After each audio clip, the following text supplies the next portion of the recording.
approcher, la lumière est mon sauveur. Je ne crains rien. Il est mon rempart et mon ferme soutien. De qui pourrais-je avoir peur? Shalom, nous avons aujourd'hui la croquette biblique numéro 218, tirée de Job au chapitre 21, du verset 6 au verset 9. Il y est écrit: Tu enlevais sans motif des gages à tes frères. Tu privais de leurs vêtements ceux qui étaient nus. Tu ne donnais point d'eau à l'homme altéré. Tu refusais du pain à l'homme affamé.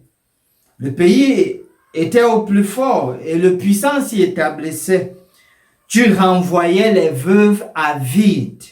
Les bras des orphelins étaient brisés. Maintenant, Eliphaz commence à citer les mauvais actes de Job, bien sûr selon lui. Et pendant qu'il le fait, il semble dire au verset 6 que voilà, quand il arrivait même que Job puisse donner une petite somme à des pauvres, à des misérables, il demandait des gages et il était même prêt à arracher leurs habits pour se rassurer que ceux-ci payent, remboursent l'argent emprunté. Il continue, entre autres éléments, à dire par exemple que Job renvoyait les veuves, c'est-à-dire ne leur apportait pas le soutien. Et donc, les orphelins s'en trouvaient brisés. Eliphaz cite un certain nombre de choses comme ça, qui pour lui incriminent donc Job. Mais à dire vrai, il n'a pas d'éléments, de preuves pour le démontrer. Il parle juste comme ça. Parce que, on va voir dans le discours de Job, il dit très bien ce qu'il faisait pour les veuves, pour les orphelins, pour les pauvres. Job lui évoque cela. Mais voici que Eliphaz est dans des élucubrations. Eliphaz est dans des stéréotypes. En fait, il commente une idée qui va dans le sens de son idée préconçue.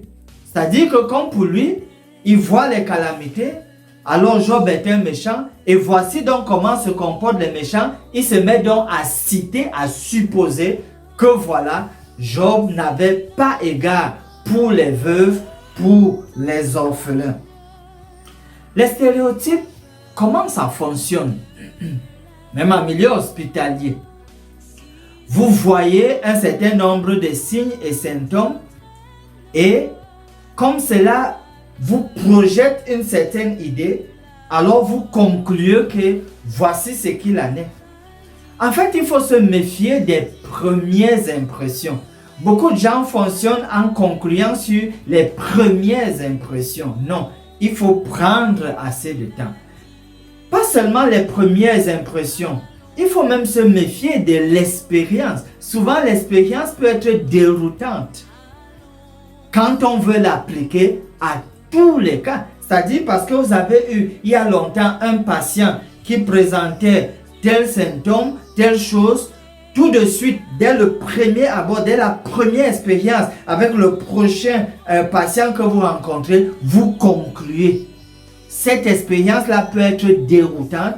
Parce qu'en réalité, il faut prendre un temps spécifique de qualité pour chacun, pour l'histoire de ce malade-ci.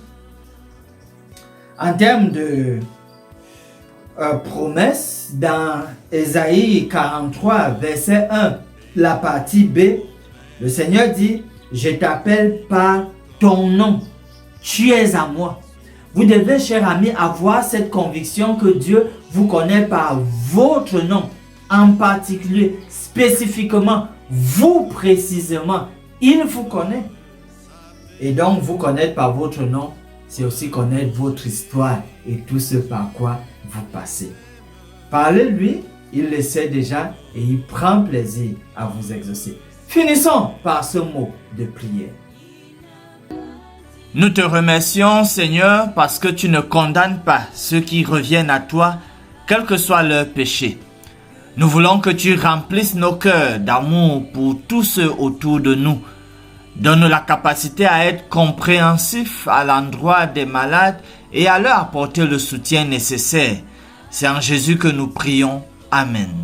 Âme, espère en l'Éternel, mon âme, espère en l'Éternel, qu'un chant s'élève au Dieu du ciel, qu'un chant s'élève au Dieu du ciel, mon âme espérant l'Éternel.